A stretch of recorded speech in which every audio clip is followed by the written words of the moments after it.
cas, merci, merci aussi à la LDH de me donner l'occasion de parler là plus, j'allais dire, de mes travaux de recherche de chercheurs psychosociologues, mais bien sûr toujours militant de la LDH, c'est tout à fait en phase. Et j'anime le groupe national laïcité. Et j'ai eu la chance aussi de beaucoup travailler avec Nathalie et Théophile sur les amendes forfaitaires, et on va continuer. Je voudrais dire merci aussi aux animateurs et aux jeunes qui sont là, parce qu'en fait, nous, on se connaît depuis longtemps. C'est effectivement ça aussi, les quartiers populaires. C'est ça aussi, les réseaux d'amitié.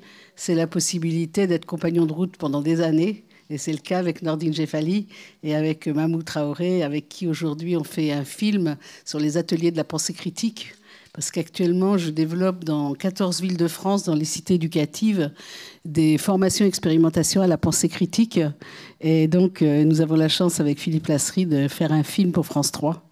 Et voilà, donc ces travaux aussi, c'est ça aussi. Venir ici, c'est quand même tout un boulot. C'est pas si simple de sortir de son quartier, là, de sa ville, et puis de se projeter quand même dans une université d'automne de la Ligue des droits de l'homme. Et ça fait déjà partie de la question des territoires. La question des territoires, c'est aussi ces circulations, c'est aussi cette rencontre de l'autre qu'on ne rencontre pas d'habitude. Et puis c'est aussi les difficultés de mobilité. Mais la mobilité, c'est pas la circulation. C'est-à-dire que la mobilité, c'est effectivement des difficultés de mobilité, mais on peut très bien circuler dans sa tête facilement. Puis il y a des jeunes qui circulent moins dans leur tête parce que le quartier est un lieu de référence. Donc moi, je vais vous parler de ce qui se passe pour les jeunes dans les quartiers populaires urbains, parce que c'est ce que je connais. Je ne connais pas les autres jeunes de la même façon, parce qu'en France, on est très ségrégés. Et comme je suis chercheuse et que je devais rapporter quand même un argent conséquent au centre scientifique et technique du bâtiment, mon travail s'est fait toujours dans la politique de la ville. Et d'une certaine façon, j'ai été ségrégée comme la politique de la ville. C'est-à-dire que pendant 30 ans, j'ai vu essentiellement des jeunes des quartiers populaires. Et d'ailleurs, on vient de faire un séminaire. Alors, je suis au comité d'histoire de la politique de la ville, dans le comité scientifique. Et on vient de faire un séminaire sur la jeunesse et la politique de la ville pendant 1 an, qui est sur le site du comité d'histoire de la politique de la ville. Et je vous invite à aller le voir. Donc c'est très intéressant parce que la politique de la ville qui a été faite justement pour faire du développement, c'est aussi un peu retourné dans ces processus d'enclavement, si ce n'est de ségrégation, mais je dirais plutôt d'enclavement. Et c'est intéressant parce qu'on le constatait tous, que tous les chercheurs qu'on est dans ce comité d'histoire, on s'est un peu retrouvés enclavés, mais aussi parce que, comme disait Jean-Claude ce matin, la notion de ministère jeunesse et sport, elle a aussi énormément évolué. Il y aurait beaucoup à travailler sur qu'est-ce qu'a été la politique jeunesse générale et nationale ces dernières années. Donc parler des territoires, c'est aussi parler, j'allais dire, de ces interactions et peut-être pas seulement de l'enclavement. Mais pour ce matin, ce que je voulais vous parler, c'était effectivement qu'il y a cependant, pour les jeunes qui vivent dans ces quartiers populaires, des caractéristiques communes aux quartiers en QPV, comme on dit, en quartier politique de la ville, mais aussi plus exactement en quartier populaire urbain. D'abord, c'est l'histoire postcoloniale, post-ouvrière de la France. Et ça, je pense qu'il faut vraiment se dire que c'est pas n'importe quelle histoire, ces quartiers, et c'est pas par hasard que la droite les traite si mal, et quant au Front National, au Rassemblement National, on n'en parle pas. C'est l'ennemi. C'est-à-dire qu'il faut vraiment se représenter l'histoire postcoloniale, post-ouvrière. Si vous avez l'occasion, je ne veux pas faire de la pub pour mon bouquin qui est en vente, mais quand même, ça s'appelle « Adolescence et idéal démocratique, accueillir les jeunes des quartiers populaires ». C'est un livre que j'ai écrit avec Philippe Guton, dont d'ailleurs Florent Houssier vous a parlé hier matin, qui est donc un grand psychanalyste de l'adolescence. Mais dedans, j'ai écrit un chapitre sur c'est quoi l'histoire post-ouvrière, post-coloniale de la France pour la jeunesse. Et je pense que réellement, penser l'histoire, c'est aussi redonner de la place à l'espace et au territoire. Le territoire, c'est une notion politique. Comme disait Lacoste, c'est un géographe. La géographie, ça sert d'abord à faire la guerre. Mais ça sert aussi à faire la paix, surtout si on la croise avec l'histoire. Donc réellement cette question de qu'est-ce que c'est, où on en est de cette jeunesse post-ouvrière, post-coloniale, j'ai évidemment pas le temps de le développer ici, mais c'est fondamental quand on écoute ces jeunes. Ils ne représentent pas rien, ils ne symptomatisent pas rien, et toutes mes recherches ont été en fait des moments de tension où ces jeunes ont symptomatisé l'histoire. J'ai fait beaucoup de recherches avant les recherches les révoltes de 2005 sur le rapport jeune-institution, et au moment où les jeunes sont partis à Daesh, moi j'ai refusé le paradigme de la radicalisation pour tous les jeunes. Et j'ai dit au ministère, moi je veux les écouter tous. Et on a écouté 350 jeunes. Et c'est une recherche qui est publiée sur le site de l'ANCT de 2019-2020 sur comment les jeunes prennent le monde. Et ces jeunes prennent le monde pas n'importe comment. C'est-à-dire ils sont de fait en interface, en interstice entre le monde et la France. Il y a un texte de Balibar qui est magnifique dans Guerre Amérique-Europe, qui est absolument magnifique sur les significations des jeunes des quartiers, sur les quartiers populaires en France et cette histoire postcoloniale, post-ouvrière. Donc penser les quartiers, c'est surtout pas les penser en eux-mêmes dans une ethnicisation qui serait un enfermement sur eux-mêmes de l'enclavement. La question, c'est vraiment qu'est-ce qui signifie et qu'est-ce qui symptomatise et qu'est-ce que cette jeunesse vient symptomatiser. Et en quoi elle est acteur d'ailleurs, parce qu'elle est acteur de ces transformations. Elle n'est pas que le symptôme. Et évidemment, les révoltes de 2005 ou celles de 2023 jouent des rôles fondamentaux, pas seulement dans les représentations. Et là, je retrouverai le débat un peu qui s'est ouvert hier matin. Il y a vraiment des effets d'événements qui créent des généalogies et des générations. On a fait ce séminaire avec la politique de la ville et en fin de compte, on s'est dit à la fin du séminaire que si on avait voulu comprendre le rôle de la politique de la ville par rapport à la jeunesse, il aurait fallu travailler sur les générations. Parce que les générations, c'est aussi des générations d'événements. La génération des héritiers de l'immigration, c'est la marche de l'égalité. On n'en est pas sorti, je peux vous dire. J'étais avec une association qui s'appelle Mosaïque, il n'y a pas longtemps, qui effectivement, il y avait 3 personnes qui étaient en 83 à la marche de l'égalité et qui témoignaient et qui étaient là. Et là, vous voyez, penser aujourd'hui, par exemple, le rapport des jeunes des quartiers ou des militants des quartiers à la Palestine, c'est penser ce qui s'est passé pour les jeunes héritiers de l'immigration. Et la façon, effectivement, dont cette marche, elle n'est pas devenue un contre-pouvoir politique dans le champ politique du Parti socialiste, mais de la France en général. Et donc, on a effectivement une politique à lire à travers ce que c'est que ces territoires. Et donc, aujourd'hui, dans ces territoires, il y a des caractéristiques communes. Et ces jeunes-là représentent des acteurs significatifs de l'histoire de la France et de l'histoire de la France en train de se faire. Donc, ils ne sont pas seulement ségrégés, ils ne sont pas seulement stigmatisés, ce sont des acteurs sociopolitiques de l'histoire de la France. Et je pense que quand on les regarde comme ça, c'est un petit peu différent que de les prendre tout le temps pour des victimes. On n'a jamais intérêt à prendre l'autre comme victime si on veut en faire un acteur politique. Et moi, je veux que les jeunes soient des acteurs politiques. Donc, c'est réellement qu'est-ce qu'ils représentent dans notre histoire singulière et en quoi ça fait respect. Pour nous, dans le travail et dans ce qu'on en entend. Donc, ces jeunes-là, effectivement, représentent ça. Cependant, aujourd'hui, les rapports qu'ils ont au territoire sont tous très différents. Et j'ai fait des idéotypes. Alors, les idées, c'est pas pour vous seulement, hein, ça fait longtemps que j'ai construit ces idéotypes et que je les fais évoluer. Les jeunes ont des rapports très différents au territoire où ils vivent. J'ai 4 idéotypes à vous proposer. Le premier, c'est les jeunes qui fuient le quartier. Les jeunes, vraiment, mes premières recherches, c'était avec des jeunes. Mes premiers entretiens dans un quartier à Montreuil, il y a très longtemps, c'était des jeunes qui disaient « Ah non, non, moi je suis pas comme eux. Hein. Et d'ailleurs, je serai jamais comme eux. » Donc très très tôt, ils choisissaient les fréquentations. Sous la pression des parents, mais pas seulement. Donc il y a aussi les jeunes qui, de fait, fuient le quartier et puis qui vont se construire par ailleurs ou des fois s'enfermer chez eux.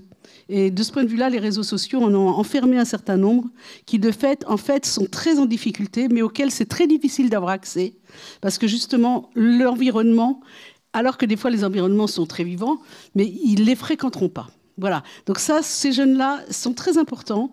Et ils sont très en réaction avec les quartiers. Et on peut imaginer qu'il y a un certain nombre de gens là-dedans qui votent Front National.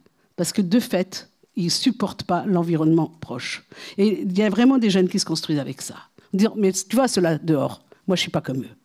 Le deuxième, c'est effectivement des jeunes qui, eux, se débrouillent très bien des circulations, qui vont faire des études, qui vont utiliser le club sportif, tout ce que la municipalité propose ou ce qu'elle ne propose pas. Et là, on va voir aussi que c'est très différent selon les territoires. Donc, ces jeunes-là, c'est ceux qui circulent, j'allais dire, qui vont faire leur adolescence, comme dit Florent Houssier hier, plutôt bien, et qui vont avoir les ressources à la fois familiales, personnelles, qui n'ont pas peur. Et ils vont circuler, et souvent, ceux-là, ils réussissent dans les études.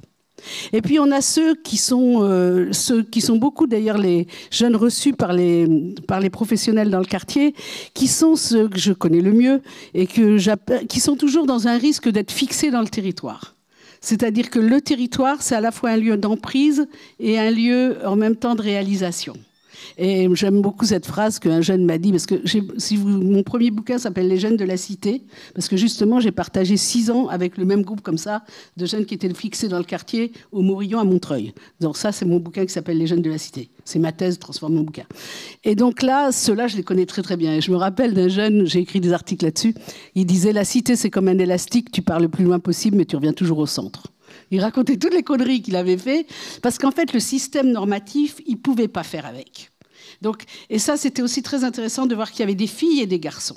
Et pour autant, ce rapport au territoire dont je parle là n'est pas le même pour les filles et les garçons, et en particulier pour les jeunes fixés dans le territoire. Les jeunes filles n'ont pas le même cheminement, mais elles sont tout aussi fixées pour certaines. Voilà. Donc mes catégories marchent bien pour les filles et les garçons, mais pour autant, ça ne veut pas dire qu'ils le vivent exactement de la même façon. Regardez les films d'Hélène Milano. Le premier film, ça s'appelle Les Roses Noires. C'est un film magnifique sur les filles des quartiers. Et le deuxième, c'est Les Chardons Ardents. Et là, elle vient de sortir un film qui s'appelle Château Rouge, qui est d'ailleurs sélectionné par la Ligue, et qui se passe dans un collège du quartier de Château Rouge, où elle montre très très bien les questions d'orientation scolaire, etc. Donc réellement, cette question du territoire, elle n'est pas le même pour les filles et les garçons. Cependant, mes catégories fonctionnent pour les 4, pour les filles et les garçons. Donc ça, c'est la 3e.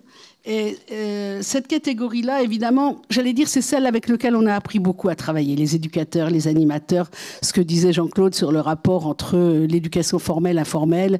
Et j'allais dire, si les cités éducatives prennent quelque chose, c'est le dispositif actuel de la politique de la ville, entre l'éducation nationale, la préfecture et les municipalités, c'est justement avec ces jeunes-là. Là où on a une vraie difficulté, et moi je suis extrêmement inquiète par ça, c'est la 4e catégorie que j'ai vue apparaître depuis 2 ans. C'est les jeunes déterritorialisés. Je bosse dans une ville dans le sud de la France.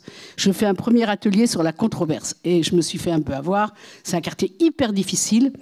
Et je n'ai pas vu ça depuis des années. Hyper enfermé, hyper ségrégué, hyper clientéliste. C'est terrible.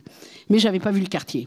Et la situation, c'était, est-ce qu'il fallait fermer les portes des immeubles pour empêcher les dealers de s'installer? Quand j'ai entendu ça, je me suis dit, bon, mais quand même, allons-y. Et là, ça a pété, mais je ne vous raconte même pas. Ah, ah, ah, ça criait partout, le flic s'est fait... Oh, c'était terrible. Je me suis dit, mais je suis où? Et là, c'est le policier qui était là qui m'a dit, Joël, est-ce que vous voulez visiter le quartier? Je vous ramène à votre hôtel. J'étais liquéfiée, moi. Et je visite le quartier. Et là, je comprends. En fait, les dealers sont dans les portes, ils sont assis effectivement sur des chaises. Les jeunes de quartier sont embauchés pour 3 mois et ils vivent chez des nourrices, c'est-à-dire ils louent en fait des appartements pour déposer la drogue.